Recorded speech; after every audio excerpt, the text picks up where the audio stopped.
Baahubali 2 Telugu movie కోసం ప్రపంచవ్యాప్తంగా ఎదురుచూస్తున్నారు. ఒక తెలుగు సినిమాకు ఫ్యూచర్‌లో ఇంత భారీ అంచనాలున్న సినిమా మరొకటి ఉంటుందో ఉండదో చెప్పలేం కానీ, జక్కన్న బాహుబలి పుణ్యమా అని తెలుగు సినిమా ఇండస్ట్రీకి దక్కిన గౌరవం అంతా ఇంతా కాదు. మరికొద్ది రోజుల్లో బాహుబలి బయటకు వచ్చేందుకు సిద్ధమవుతున్న వేళ, ఆ సినిమాకు సంబంధించిన ముచ్చటైన ముచ్చట్లు డైలీ బేసిస్‌లో బయటకు వస్తున్నాయి. ఏ ఇద్దరు కలిసినా తమ మాటల మధ్యలో ఎప్పుడో ఒకసారైనా బాహుబలి గురించి మాట్లాడుకోకుండా ఉండలేని పరిస్థితి. ఇంతలా ప్రభావితం చేసిన జక్కన్న బాహుబలి తర్వాత తీసే సినిమా ఏదన్నా దానిపై భారీ చర్చే జరుగుతోంది. బాహుబలి లాంటి గ్రాండ్ మూవీ తర్వాత ఈసారి ఆయన టార్గెట్ ఏకంగా బాలీవుడ్డేనని చెప్పేవాళ్లు చాలా మందే కనిపిస్తారు. కానీ జక్కన్న ప్లానింగ్ అలా ఉండదని, అందుకు భిన్నంగా ఊహించని రీతిలో షాక్ ఇచ్చేలా ఉంటుందని చెబుతున్నారు.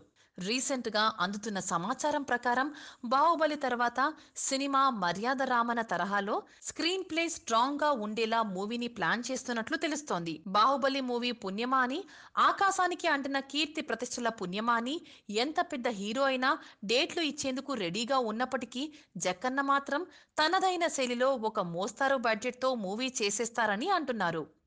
ఈ మాటలో నిజం ఎంతో తేలాలంటే మొదట బాహుబలి రిలీజ్ కావాలి. ఆ తర్వాత జక్కన్న కాస్త రిలాక్స్ కావాలి. అప్పుడు మాత్రమే ఈ ముచ్చట్లలో నిజం పాళ్ళు నిగ్గు తేలేది.